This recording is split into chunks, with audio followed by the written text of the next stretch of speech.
Garis besar di sini, nah akhirnya nih kita masuk lagi ke sesi review setelah libur cukup lama. Dimana minggu ini sebenarnya salah satu minggu yang spesial untuk serial One Piece ini, terutama perilisan dari live actionnya di tanggal 31 Agustus kemarin yang wah ini wadidaw banget. Dimana beberapa impresinya udah pernah saya share di post komunitas dan Instagram dari Devil no Mia. Dipastikan kalian tonton video sampai habis agar tidak ada informasi yang miss dan juga setengah-setengah. Serta hari ini juga adalah hari terakhir banget nih buat kalian yang kemarin-kemarin belum sempet dapetin flash sale dari edisi terbaru kami di Warrior of Liberation Sun God Nika di mode chibi-nya. Dimana promo 56.000 hanya untuk 56 pembeli pertama saja dan udah sisa di bawah 10 stok lagi. Jadi buruan buat kalian yang nggak mau ketinggalan langsung klik link Shopee di bawah ini ya. Promo ini spesial hanya untuk kalian penonton setia Devil no Mia saja. Oke lah, mari siapkan kopi, jangan lupa yang besar, pasang headsetnya, ambil posisi PWN, wadidaw.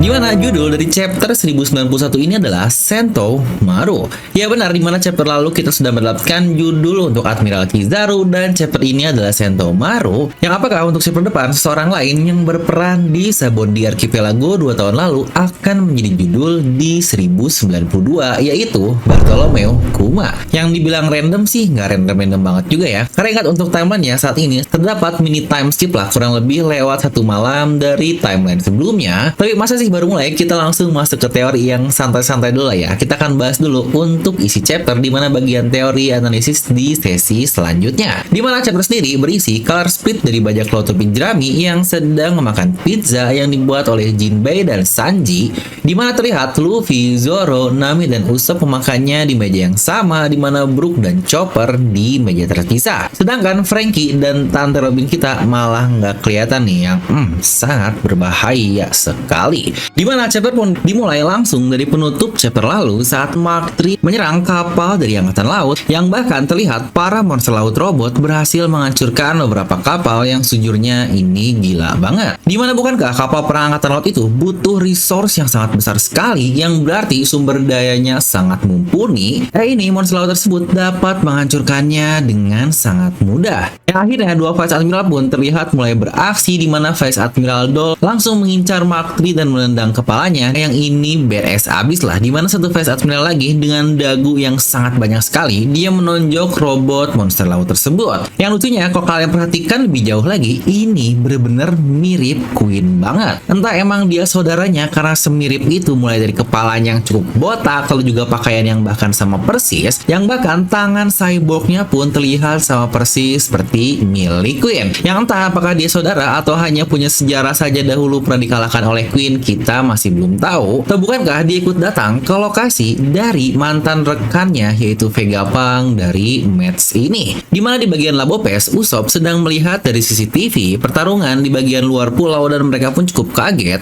karena angkatan laut kenapa berani menyerang padahal mereka tahu kalau pertahanan dari Egghead ini tidak bisa tertembus. Dan Sentomaru di bagian bawah lah yang mengontrol semua pasifista yang ada, yang bahkan lagi-lagi terlihat hierarki pengontrolan dari pasifista yang ternyata sama persis dengan hierarki untuk para Seraphim yang ketika mereka melihat bagian dalam yang langsung sadar jika ternyata Kizaru sudah datang dan mereka benar-benar mengirim satu orang admiral. Brook pun berkata hal yang memang sudah sepatutnya. Trauma buruk, memori kelam dari Sabondi Archipelago benar-benar mengikuti mereka sekarang. Vegapunk yang sedangkan hal itu hanya merasa kejam karena Sentomaru mau tidak mau harus melawan Kizaru. Dan di bagian bawah pertarungan keduanya pun sudah terjadi di mana Kizaru menendang Sentomaru dengan tendangan cahayanya dan dikombo oleh Yasakani no Magatama. Serangan yang kita sudah sangat familiar sekali lah dari Kizaru ini. Di mana di pertarungannya Sentomaru meminta maaf karena sudah berjanji kepada topi jerami. Kizaru pun bertanya lagi, dan sejak kapan kau berlaku baik kepada bajak laut? Di mana jawaban Sentomaru di sini pun sangat masuk akal sekali. Saya berutang nyawa pada kakek Pang, makanya saya tidak peduli ada di pihak mana jika itu dapat membantunya selamat. Di sini pun kita mendapatkan sedikit flashback dari Sentomaru, di mana ini pun berhubungan dengan kisah yang kita dapatkan dari SBS volume 106 kemarin, bahwa Sentomaru ditemukan ketika ada beruang liar yang menyerang pedesaan. Tapi ketika angkatan laut datang untuk mengeceknya, ternyata sudah ada bocah yang mengalahkan mereka semua, dan itulah yang kita lihat di chapter ini. Di mana Sentomaru yang masih bocah berdiri di atas beruang-beruang yang sudah kalah dan menjadi bos dari beruang-beruang itu. Di sini pun Kizaru dia bersama Vegapunk mengecek hal itu, dan Sentomaru pun sini berkata jika warga desanya sangat menyebalkan dan dia sangat membenci mereka, makanya tidak mau kembali ke desa tersebut. Aku hanya butuh pekerjaan dengan upah yang baik, aku sangat kuat jadi tidak akan merasa lapar atau apapun. Dimana Vegapunk pun bertanya, oh bolehkah saya bertanya apa yang akan kau lakukan dengan uang itu? Sentomaru yang bocah pun menjawab jika dia hanyalah ingin onigiri yang ini lucu banget. Yang bahkan Kizaru sendiri pun mengingat momen itu sambil dia tersenyum kembali. Tapi hal menarik adalah dia berkata tidak merasa lapar. Apakah lagi-lagi teori lama terkonfirmasi jika Sentomaru berasal dari Wano Kuni? Mulai dari bagaimana pakaiannya yang khas mirip Wano Kuni banget dari Oden dan Yamato, yang bukankah dia juga sangat mirip dengan anak pungut dari Yasui alias Otoko yang menarik sekali. Di mana lanjutan di flashback itu kita melihat Sentomaru bocah yang ternyata dia sangat periang sekali. Dia bahkan dengan santai bertanya kepada Kizaru, "Hei paman, bagaimana saya bisa melindungi kakek Pang? Ayo ajari aku." Dan Kizaru pun berkata bahwa dia sudah mengajari semua yang dia bisa. Lagi-lagi momen antara guru dan murid yang saling bertarung pun Oda perlihatkan di sini. Pada belum lama kita juga melihatkan bagaimana Kuzan harus melawan mentornya yaitu Garp, dan sekarang Kizaru harus melawan mentinya yaitu Sentomaru. Di mana Sentomaru pun dia berhasil mengenai Kizaru di mukanya dengan Ashigara Doko yang pernah dia lakukan kepada Luffy, yang bahkan ini pun kena telak dari muka Kizaru ini. Tapi yang gilanya adalah serangan itu nggak berefek apa-apa sama sekali kepada Kizaru. Bahkan serangan tersebut tidak membuatnya tergores sedikit pun. Yang di sini Kizaru bahkan berkata, orang-orang bilang jika pertahananku bukanlah sesuatu yang bisa diremehkan loh, yang wah ini wadidau banget. Dari sini cukup terbukti ya kalau Admiral bukan kuat modal buah iblis saja, tapi fisiknya pun sudah sangat kuat sekali. Ya sebelumnya saja kita sudah mendapatkan kan bagaimana Kuzan dia pun berlatih untuk menempa tinjunya dengan terus-terusan seperti Monkey the God, dan sekarang Kizaru pun dia punya pertahanan yang luar biasa. Yang kira-kira untuk Akainu apa ya kelebihan lain yang dia miliki? Apakah mungkin kelebihannya adalah adu bacot yang mantap sekali? Yang di sini pun akhirnya Kizaru berhasil meng-KO Sentomaru dengan satu beam besar yang membuat Sentomaru pun terhempas ke tanah dan gosong. Di situ dia mengambil authority chip dari Sentomaru untuk mengontrol pasifista, yang sejujurnya ini hal yang wajar ya. Selain di Admiral, pastinya dia juga tahu betul bagaimana sistem bekerja dari semua pasifista Vegapunk. Nah di sini akhirnya terjawabkan terkait keambiguan transfer chip ketika seseorang yang pingsan. Yang fit ini terlihat dari bagaimana Sentomaru dan si Pinol sebelumnya ketika mengontrol Seraphim. Di sini Kizaru berkata, karena pemberi komando sebelumnya dalam keadaan tidak sadar, maka otoritas tersebut berpindah kepadaku. Ada perubahan rencana, lindungi kapal angkatan laut dan hancurkan semua robot monster laut ke dasar lautan. Ya benar, dengan ini tujuan dari pasifista sudah berubah, dan Saturn pun berkata, sayang sekali, tapi iya kalau harus milih satu, maka pasifista adalah aset yang lebih baik dibandingkan monster laut tersebut. Yang ini memang bener banget sih.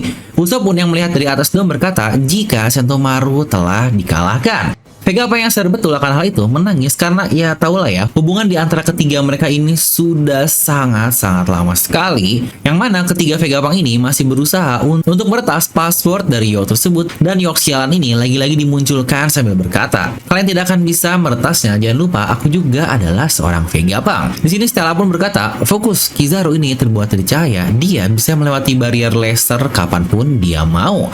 Usopp yang kaget sambil berkata, hey, orang itu hampir meratakan kita semua dahulu. Yang lagi-lagi nostalgia Kizaru dan topi jerami pun dikatakan oleh karakter yang lain. Yang bahkan Kizaru di sini pun dia berkata sendiri, halah, bajak laut topi jerami sungguh nostalgia sekali. Dimana yang menarik adalah Kizaru dia langsung bergerak ke atas dom dengan sangat-sangat mudah sekali.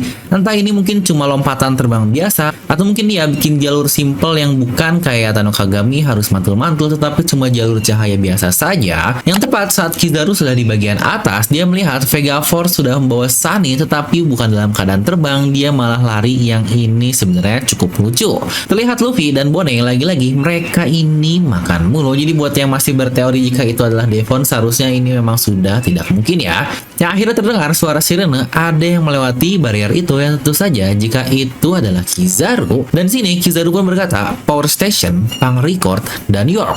Itu adalah 3 hal yang tidak boleh rusak sama sekali. Sejujurnya akan sangat baik sih jika aku boleh menambahkan teman lama di list itu, tetapi ya sayang sekali. Dimana wajah serius dari Kizaru pun yang tidak pernah kita lihat akhirnya udah perlihatkan di chapter ini sambil dia berkata, pemusnahan total dari Vegapunk adalah prioritas utama kita. Dan semua yang di lab pun sangat panik karena Kizaru telah sampai di atas dom yang tepat pada saat itu. Lucci pun bergerak dan berusaha untuk membunuh Vegapunk. Tapi untung Tante Stussy yang sadar, yang anjing ini cantik banget Tante Stussy, aduh parah banget. Dia melindungi Vegapunk dengan tubuhnya. Dimana Shigan pun berhasil mendarat di perut dari Stussy, yang dengan kata lain Stussy berhasil di fingering oleh Lucci. Aduh astagfirullah. Dimana Sanji yang gercep, dia langsung mengambil pistol bubble milik Vegapunk dan mengurung Kaku di dalamnya sambil berkata, sepertinya temanmu mengabaikanmu. Dan tepat pada saat itu Zoro langsung masuk dan menyerang Lucci sambil berkata, sepertinya kau sudah menunggu backup ya untuk bertindak. Dan Lucci pun berkata lagi, kalian semua akan mati jika aku dan Kizaru bertarung bersama. Di sini Zoro pun menjawab, oh seharusnya jauh lebih tahu untuk hal itu agar tidak meremehkan kami. Yang anjay, ini so ide banget nih. Koceng oren mau-maunya disetarain sama Kizaru yang aduh padahal habis di one hit dan jadi beban doang. Ya lagi-lagi bahasan untuk hal-hal lainnya akan coba kita bahas di bagian analisis. Di sini pun Zoro langsung membawa Lucci keluar dari lab tersebut, yang sejujurnya ini sangat jenius sih. Daripada dia harus bertarung sambil melindungi orang-orang lain, ya udahlah bawa aja Lucci ini keluar dari lab agar mereka bisa fokus bertarung tanpa Zoro melindungi orang yang lain. Dan di panel selanjutnya kita melihat Kizaru yang akhirnya sudah sampai dan melihat robot Vega Force yang sedang membawa Sunny. Dan inilah momen merinding yang menjadi penutup dari chapter ini. Tepat pada saat itu Luffy keluar dari kapal dan langsung menyapa Kizaru dengan santai. Yang sejujurnya ini gila banget sih. Heya, lama tidak bertemu. Dan boom, dia pun langsung memberikan salam perkenalan dengan tendangan dari Luffy. Kizaru pun merespon dengan berkata, begitu ya, kau memang selalu gercep topi jerami. Dan Luffy pun menutup chapter ini dengan berkata, kami 100 kali lebih kuat dari 2 tahun yang lalu. Kizaru yang wanjay, ini waridau banget, bikin merinding.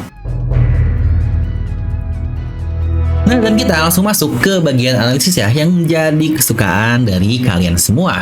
Yang kita akan mulai langsung dari perkataan Luffy. Dimana sadar atau tidak, perkataan Luffy ini sangat menarik sekali loh. Karena ini kata-kata yang sama persis diucapkan oleh Shaki yang lagi-lagi di arc yang sama di Sabaody Archipelago saat Luffy mengkhawatirkan keadaan dari kakek tua yang akan mengcoating kapalnya tersebut. Dan situ Shaki berkata, jangan khawatir jika orang itu 100 kali lebih kuat dibandingkan kalian semua. Ya, perbandingannya ke Eleven Supernova secara langsung loh, yang ini sangat mantap sekali. Dan sekarang 100 times stronger ini pun Luffy katakan langsung ke sosok yang membuat bajak lautnya memiliki memori kelam 2 tahun lalu saat kekalahan besar dari bajak laut topi jerami tersebut. Dimana yang menarik adalah momen 100 kali lebih kuat dari kata-kata Shaki yang untuk Rayleigh pun, yang kita juga melihatkan bagaimana Rayleigh dapat menahan Kizaru dalam waktu yang cukup lama di pertarungan tersebut. Ya mau dibilang Kizaru nggak serius sih, rasanya enggak juga loh. Dia ini punya misi super penting dari Tenryubito, dan kita sendiri tahu Kizaru adalah seorang budak korporat yang akan sangat taat pada sebuah misi. Jadi bisa dibilang misinya untuk segera meratakan semua bajak laut topi jerami,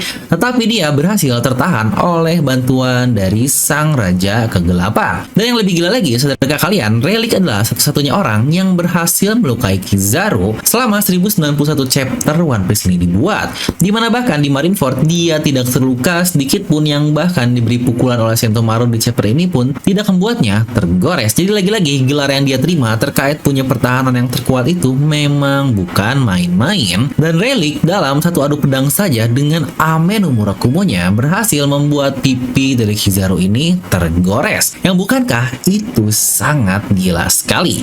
Yang ini sejujurnya keren banget sih. Rayleigh yang tua aja masih sekuat itu. Ya emang nggak bisa dibilang sih kalau Rayleigh menang mutlak, apalagi konsep konsep pertarungan bukanlah seperti itulah. Atau bukankah Kuzan yang berdarah sedikit oleh Jozu, yang akhirnya dia EZ Twin kan berhasil matahin sebelah tangannya dan membekukan Jozu ini. Tapi dari gimana Kizaru yang cukup kerepotan waktu di Sabondi melawan Relic pun, bisa kita bilang kalau duel mereka ini cukup intens lah ya. Nah, tapi kenapa sih saya harus bawa-bawa hal dulu terkait Relic dan Kizaru? Karena perkataan Luffy yang 100 kali lebih kuat ini bukankah mengindikasikan kalau dirinya sudah setara dengan level Relic di 2 tahun yang lalu? Nah, jadi apakah duel Kizaru dan Relic di Sabondi Archipelago akan terulang kembali di Pulau Egghead, tapi oleh anak didiknya, yaitu Luffy, yang ini pasti bakal mantep banget, yang bahkan aksi perkenalannya pun sama persis kan dengan tendangan dari Relic dan sekarang oleh Luffy. Nah, lalu ada beberapa bahasan menarik juga nih terkait power scaling, tapi sebelum masuk sana, kita akan bahas dulu dampak dari perbuatan Kizaru kepada Sentomaru. Menurut saya ini benar-benar menjadi game changer banget, karena ke-50 Mark III akan sangat cukup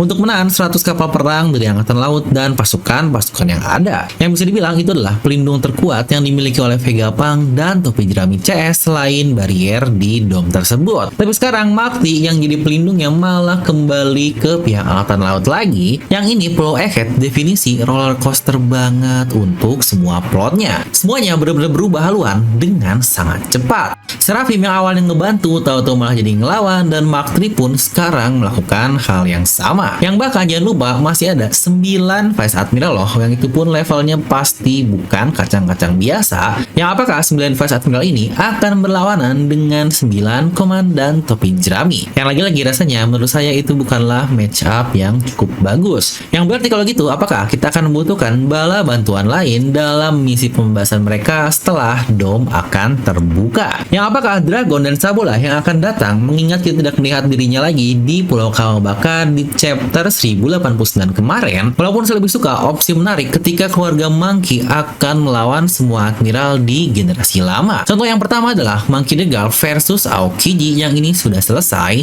Lalu sekarang Monkey D. Luffy versus Kizaru yang masih ongoing, yang apakah nantinya Monkey D. Dragon versus Akainu pun akan terjadi. Ya, lagi-lagi kita harus menunggu terkait semua hal itu. Nah, lalu siapa lagi kah orang yang akan datang jika bukan mereka-mereka? Yang jika kalian melihat pola, kemungkinannya sebenarnya akan cukup terlihat. Trio dari Sabondi dulu masih minus 1 orang nih, yang bahkan 2 namanya sudah dijadikan judul seperti yang kita bahas di bagian awal tadi, yaitu masih minus 1 alias Bartolomeo Kuma.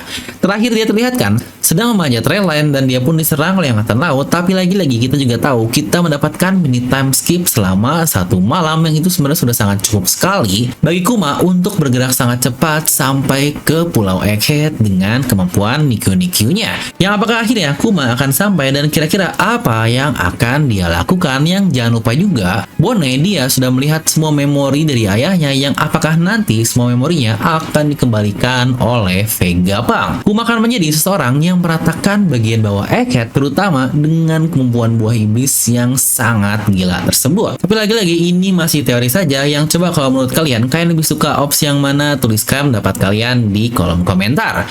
Next, sebenarnya ini bahasan yang paling malas saya bahas sih terkait power scaling, karena memang pada dasarnya One Piece bukan cerita fighting, tapi masih banyak sekali dari kalian yang selalu fokusnya di power level A lah, power level B lah, yang ada ini bocil banget. Lah bang, kok Luffy di chapter lalu kayak ketakutan sih? Di sini dia bisa senyum ketika menghadang Kizaru, yang gini loh, logika aja. Luffy bukan ketakutan, tapi lebih ke kaget karena tiba-tiba ada hawa kuat yang dia rasakan, yang ibarat dia lagi santai-santai di suatu ruangan dan boom, tiba-tiba ada sosok yang cukup mengerikan yang mengubah suasana yang ada. Ya persis lah Luffy seperti itu, tetapi bukan takut dalam artian aduh siapa nih kuat banget, gua harus kabur. Bukan seperti itu lagi-lagi hanyalah respon instan saja. Jadi sangat wajar sebelumnya adalah respon instan ketika dia kaget, dan sekarang dia sudah tahu oh ada sosok ini yaitu Kizaru, makanya dia siap untuk bertarung lagi. Lalu mungkin bagian lain juga yang jadi bahasan power scaling adalah, lah bang, itu Tetsushi kok bisa kalah gitu sih, padahal sebelumnya dia bisa ngeratain dua-duanya dengan sangat mudah untuk Lucci dan Kaku. Yang jawabannya pun menurut saya sangat jelas sekali. Lagi-lagi jika kita main logika manusia aja, Tetsushi yang awalnya dikira teman oleh Kaku dan Lucci, mana siap dirinya dan mentalnya ketika tahu dia malah berbalik menyerangnya, makanya akhirnya serangan Tetsushi sangat efektif di saat sebelumnya. Yang itu pula sama seperti yang terjadi di chapter ini. Stussy dalam keadaan sangat kaget karena Lucci bergerak dengan tidak terkira di saat orang-orang yang lain masih fokus untuk mendengar berita Kizaru yang sudah sampai di bagian atas. Makanya Sanji dan Zoro pun cukup telat kan dalam bereaksi di bagian situ. Lagi-lagi buat yang ngomongin kok Ken Bunsoku Hakinya nggak aktif sih bang. Menurut saya itu karena fokus mereka sedang dalam keadaan yang lain dan tidak siap jika Lucci benar-benar akan beraksi secepat itu. Itu lagi-lagi yang buat Stussy berhasil dilukai cukup parah oleh Shigan di tubuhnya tersebut. Tapi tenanglah ya, masih ada chopper di sana. Tentu kita pasti aman guys. Dan terakhir terkait bahasan Yonko versus Admiral yang ini adu kuat dari zaman SMP, Arc Marineford sampai sekarang masih aja banyak yang ngebahas terkait hal ini. Ya untuk hal itu coba kalian diskusikan saja lah di kolom komentar seperti apa ya. Nah, kita masuk ke pendapat Devilomi terkait chapter ini. Dimana bagian setengah awal memang murni drama seperti yang sudah kita prediksi dari spoiler kemarin, toh judulnya Sentomaru, tapi yang di-highlight kenapa Luffy dan Zoro saja. Jadi kita pun cukup yakin jika sisanya memang cuma pemanis saja. Ya walau begitu, bagian penutup ini cukup epic sih. Sanji yang berpikir sangat cepat, Zoro yang beraksi juga, dan kata-kata luar biasa dari kaptennya yaitu Luffy. Jangan lupa masih ada Jinbei yang sangat kuat yang belum tahu dia saat ini ada di mana, yang apakah akhirnya balas dendam 15 tahun lalu di dunia kita di chapter 513 yang bahkan rilis tanggal 8 September 2008. Yang ini pas banget kan dengan chapter ini yang rilis tanggal 3 September 2023, tepat 15 tahun yang lalu. Yang ayo, udah pada ngikutin One Piece belum di zaman itu? Untuk Mimin sendiri sih udah ngikutin mingguan ya. Jadi momen kekalahan topi jerami dan libur plus harus nunggu gimana kelanjutannya udah pernah dirasain, yang itu bener-bener kacau parah. Duh, malah jadi ikutan nostalgia kan seperti semua orang yang ada di chapter ini. Jadi oke lah, akan saya beri nilai untuk chapter ini 9 dari skala 10. Kira-kira kalau menurut kalian berapa ya? Coba tuliskan di kolom komentar. Nah, dimana seperti kita tahu juga minggu depan ini bakal libur ya. Buat yang bilang libur mulu nih One Piece, ya emang bener sih.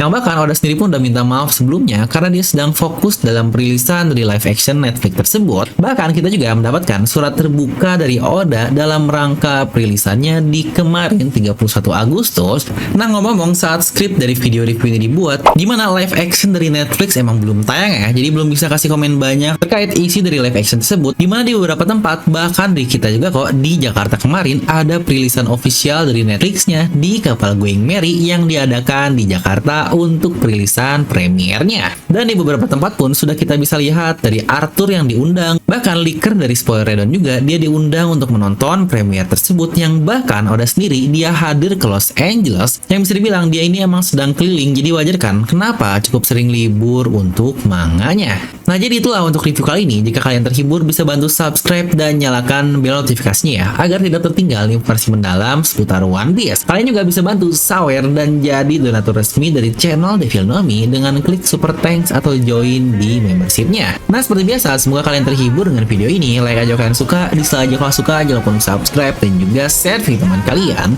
Gue Devilomi pamit, and I'll see you guys next time.